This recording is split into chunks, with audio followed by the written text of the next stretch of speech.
से थोड़ी सी बात कर लूं कि पंजाब पाकिस्तान का 62% है, ठीक है, आबादी के लिहाज से भी सबसे ज्यादा है।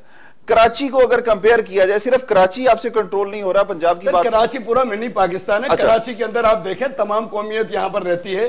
कराची इस वजह से टारगेट किलिंग नहीं, टारगेट किलिंग देखें, टारगेट किलिंग नहीं होनी चाहिए। हम कहते हैं टारगेट, लेकिन टारगेट किलिंग उसको रोकने के लिए क्या इकदाम कर रहे हैं आप? पीपल्स पार्टी हम हो रहे हैं सबसे ज्यादा, पीपल्स पार्टी अब इसको रोकने के लिए क्या इकदाम कर रही है? सर उसके रोकने के लिए करके इकदाम सारे कर रही है। हम उसके तमाम, आप देखें अभी बहुत सारे टेररिस्ट गिरफ्तार किए हैं, चाहे किसी भी पॉलिटिकल पार्टी से ताल्लुक रखते हो, किसी भी जगह से हो, उनको सारे वो हो रहे हैं, वहां पर गिरफ्तार हो रहे हैं। लेकिन अदालती निजाम के अंदर आप चीफ जस्टिस साहब तो बड़ी बातें वहां पर करते हैं, यहाँ पर 2 दिन से यहाँ मौजूद है, इसके बावजूद यहाँ पर वो एक्शन लेना। अपना फरहान साहब मुझे एक चीज बताइएगा, ये कहते हैं कि चीफ जस्टिस साहब एक्शन लें तो शायद ये मामला ठीक हो सकते हैं। क्या समझते हैं आप कि पाकिस्तान में हर मसले का हल सिर्फ चीफ जस्टिस ऑफ पाकिस्तान रह गए? ये पाकिस्तान के जो इदारे हैं, जो हुकूमत है, जो हुक्मरान जिम्मेदार हैं, जिनको बकौल इनके कि इनको अवाम के वोटों से ये मुंतखब हो गया, इन्हें हक है जो मर्जी करे, चीफ जस्टिस को सिर्फ क्या इनका भी कोई हक है कि अवाम को कोई रिलीफ एक्शन होती है? बाकी क्या होता है? मैं सवाल आपके जवाब दे दूं, इनको जरा 2 मिनट के लिए खामोश करवा लें। जी देखें, वो भी जिम्मेदार हैं, मैंने आपसे ये बोला कि वो भी जिम्मेदार है, सही, लेकिन सबसे बड़े जिम्मेदार तो ये खुद हैं। ठीक है, वजीर दाखिला जो 2.5 साल इनके रहे, वो ये कहते थे कि एक यहाँ पे एक इन्होंने दहशतगर्द था, आपको भी पता होगा, रहमान के नाम से डकैत होते थे, वो कहते थे मैंने अपने बेटे को खुद मरवा दिया और उन्होंने असला दिया। इसी इलाके गैंग वॉर जो है यहाँ पर, जो आपको पता है, ये सबको दुनिया को पता है आज की गैंग वॉर का सरगना कौन है और उसकी सरपरस्ती कौन कर रहा है। उसकी सरपरस्ती इनके ये एक्स मिनिस्टर जो थे मौसूफ, वो इनकी सरपरस्ती कर रहे थे, उन्होंने इनको असला दिया। अब ये तो सब कुछ उन्होंने दे दिया और इनको देने के बाद वो ये लोग ये चाह रहे हैं कि यहाँ पर किसी तरीके से भी अमन ना हो और यहाँ की आवाम जो है वो इनके पीछे ना है, दूसरे मसाइल ना देखे, रेलवे की बदहाली ना देखे, पीआईए की बदहाली। सुन लेना, जरा मेरी बात सुन ले, मेरी बात तो सुन लेना, अब आप मेरी बात सुन लीजिए। पीआईए की तरफ ना देखे, इलेक्ट्रिसिटी की तरफ, जो इनकी तमाम नाअहलियां हैं, जो तमाम इनकी नाअहलियां हैं, उस तरफ ना देखे, बल्कि इस साइड पे आ जाए। दहशतगर्दी भी रोजाना हम डिस्कस करते हैं जी, 17 बंदे, आज की फिगर 17 है, कल की फिगर 19 है, परसों की फिगर 25 है। अब आप ये बात मुझे बताएं, ये बोलते हैं कि जी मुशर्रफ साहब के दौर में लाल मस्जिद वाक़या हुआ, वो 8 साल के दौर में एक वाक़या है। 12 मई का है, 10 अप्रैल का है, 12 मई भी बोल रहा हूँ, 12 मई का बहुत बड़ा वाक़या है, मैं 12 मई भी बोल रहा हूँ आपको, वो डिफरेंट वाक़यात थे, उसकी एफआईआर कटी हुई है, उसके मुजरिम है सामने, उनमें केस चल रहे हैं उनके। यहाँ पे तो मुजरिम ही नहीं पकड़े जा रहे हैं और जो पकड़े जाते हैं वो यही लोग छुड़वा कर ले जाते हैं। नहीं, पकड़ जो पकड़ते हैं उन थानेदार इनके बैठे सारे इन्होंने अपने लगाए हुए हैं, वो ये छुड़ा कर ले जाते हैं और जो बाकी रह जाते हैं वो आपके मौसूफ जो जजेस हैं वो छोड़ देते हैं। तो यहाँ पे अमन नहीं आ सकता, उस वक्त तक नहीं आ सकता जब तक स्ट्रिक्टनेस नहीं हो। हल ये है इसका, हल इसका ये है, हल इसका सिर्फ और सिर्फ आर्मी ऑपरेशन है। आर्मी ऑपरेशन करे पूरे कराची के अंदर और कोई एक जमात को भी रिलीव ना दिया जाए, सही, ये इसका ऑपरेशन, ये इसका हल है। कादर खान मंदोखेल साहब, क्या समझते हैं कि पाकिस्तान में खुसूसन कराची शहर कायद में जो पुलिस को जो पॉलिटिसाइज किया गया है, उसके नुकसानात हमें अवाम को टारगेट किलिंग की सूरत में भुगतना पड़ रहे हैं? देखिए, जो हमारे भाई पीपल्स पार्टी के साथी ने बात की है कि चीफ जस्टिस साहब यहाँ मौजूद है और उसके बावजूद भी हो रहा है, इनको ये याद नहीं रहा कि पिछले साल कराची बदामी केस बड़ा जोर शोर से चला था, बाकायदा हिदायत, मैं बैठता था उस केस में। आईजी सिंध वाजिद दुरानी साहब ने कोर्ट के सामने ये एतराफ किया है कि 30 से 40% पुलिस में पॉलिटिकल अपॉइंटमेंट है, पुलिस वाले मेरे बात नहीं मानते हैं। उसके बावजूद चीफ जस्टिस साहब ने उस केस में वाजिया हिदायत दी है। अब हिदायत के ऊपर अमल तो हुकूमत का काम है। अब चीफ जस्टिस रोज तो बेंच लेके तो नहीं बैठेगा ना, एक वाजिया फैसला आ गया और फैसले में हिदायत दी है, अब इनको पता ही नहीं हिदायत का, सर ये अपने लूटमार में लगे हुए। सुबह उठते हैं, अब वजीर आजम राजा परवेज अशरफ, कभी वो यूसुफ रजा गिलानी, कभी जरदारी साहब, इनके पास दूसरे केसेस नजर ही नहीं आते। वो दूसरे वो नजर है सर, अगर तवज्जो दे तो टारगेट कहता हूं कराची भाई, तो क्या करे चीफ जस्टिस ने बदामी केस में आपको वाज़ेह हिदायत दे दी है।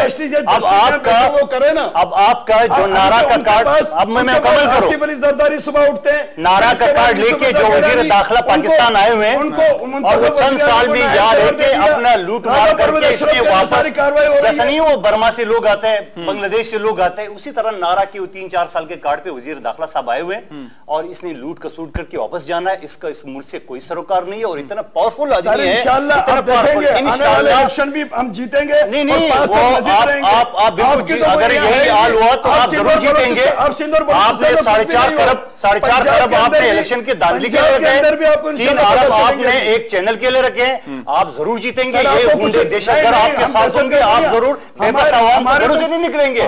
शरीफ कैंडिडेट तो घरों में बैठे रहेंगे।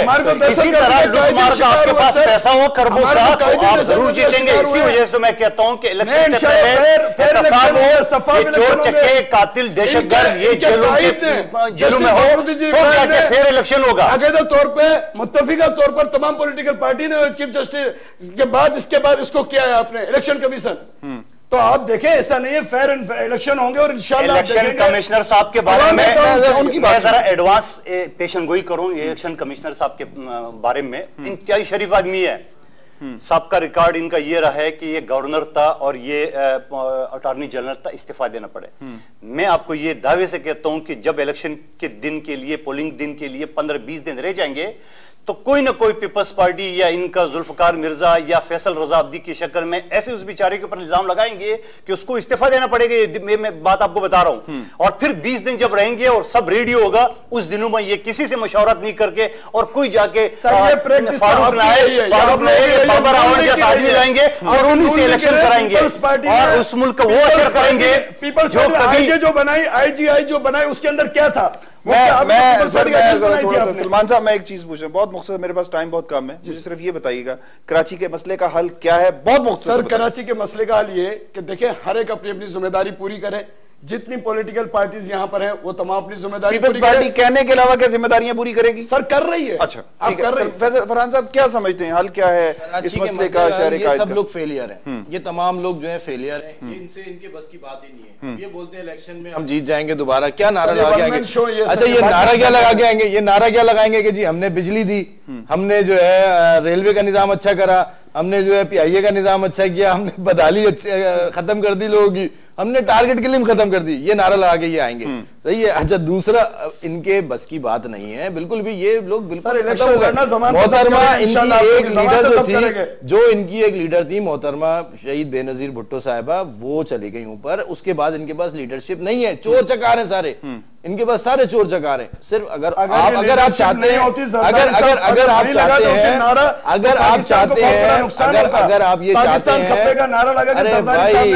अरे भाई खप्पे का मतलब पता है? खप्पे का मतलब है तोड़ो। बलोची जबान में खप्पे का मतलब है तोड़ो। और जरदारी साहब खुद बलोची है। अच्छा, हल। और दूसरा मैं आपको ये बताऊं कि जो है इसका वाहिद हल आर्मी ऑपरेशन। ठीक है, आप क्या कहेंगे कादिर खान मंदोखेल साहब, इस सारे मसले का, इस टारगेट किलिंग का खात्मा कैसे हो सकता है? आप पुलिस से जो पॉलिटिकल अपॉइंटमेंट है उसको बाहर उठा के फेंके और अदालतों के फैसलों के ऊपर आप अमल दरामद कर लें। जिस दिन सजा होगी, मैं बार बार ये कहता हूं कि बरतानिया में जो जलाओ गिराव हुआ 48 घंटे के अंदर गिरफ्तार भी हो गए थे, रिमांड भी हुए, सजा भी हो गई। उसके बाद आपने एक भी जलाओ गिराव नहीं देखा। इसी तरह पाकिस्तान में जो कत्ल गारत हो रहे, डकैती हो रही, उनको पता है होना कुछ नहीं है। बात ये अदालतों के ऊपर इल्जाम लगा रहे हैं। जब पुलिस केस ही नहीं बनाएंगी, वो केस इतने बिगाड़ेंगे जेन्युइन केस, तो आगे जाके अदालत के सामने तो गवाही होनी है। गवाही किसने कलेक्ट करनी है? पुलिस ने करनी है। पुलिस तो खुद इस चीज का जिम्मेदार है कि वो सत्यानाश कर देते मुकदमात का, और उसके बाद फिर आप जजों से उम्मीद रखिए कि वो फैसला करेंगे। जज तो उस एविडेंस को देखेंगे, और एविडेंस आप खराब करेंगे तो कहां से होगा? मैं ये कहूंगा कि अगर क्लियर एविडेंस हो, फेयर एविडेंस हो और सजाएं हो ये चोर चक्कों को, आगे वाले नस्ल को ये इबरत हासिल होगा कि कोई आज हमारे यहाँ 10-10, 100-100, 200 कत्ल के लोग बैठे हुए हैं, आराम से बैठे, कोई फिक्र नहीं। क्यों? उनको पता है होना कुछ नहीं। सही, बहुत शुक्रिया कादिर खान मंदोखेल साहब से, फरहान साहब और सलमान सिंधी साहब, मैं आपका बड़ा मशकूर हूं, आप तशरीफ लेकर। नाज़रीन किराम, गुफ्तगू हुई, लेकिन इस गुफ्तगू का फायदा क्या होगा? क्या दहशतगर्दी, टारगेट किलिंग रुक जाएगी? लेकिन हमारी कोशिश, हम लोग उस चीज के, यानी मेरी पर्सनली और मेरी टीम की और मेरे चैनल की सिर्फ ये कोशिश है कि हम उस चीज में, उस में हिस्सा डाल लें ताकि हम भी इस दहशतगर्दी के खात्मे के लिए कोशिश हैं। जरूरत सिर्फ इस अमर की है कि पाकिस्तान में इस वक्त जितनी भी पॉलिटिकल फोर्सेज हैं, नॉन पॉलिटिकल फोर्सेज हैं, उनको ये चाहिए कि वो मिल बैठकर इस मसले का हल निकालें। और जो हर कोई थर्ड फोर्स या बैरूनी हाथ या साजिश का नाम लगाकर, पीपल्स पार्टी वाले कहते हैं कि जिस दिन हम इक़्तिदार में आते हैं हमारे खिलाफ साजिशें शुरू हो जाती हैं। कराची में टारगेट किलिंग, दहशतगर्दी, ये पीपल्स पार्टी के खिलाफ साजिश नहीं है, ये पाकिस्तान के खिलाफ साजिश है। और पाकिस्तान के खिलाफ साजिश करने वालों के हाथ तोड़ने होंगे और उसके लिए अवाम को मुत्तहिद होकर इन दहशतगर्दों का मुकाबला करना होगा और तमाम पॉलिटिकल फोर्सेज को इस पर इन बातों पर और इस सारे मसले को हल करने के लिए फैसला करना होगा कि हमने अपने मुल्क को किस तरफ लेके जाना है। इसके साथ ही अपने मेजबान मियां तारिक को इजाजत दीजिए। अल्लाह निगहबान। पाकिस्तान जिंदाबाद।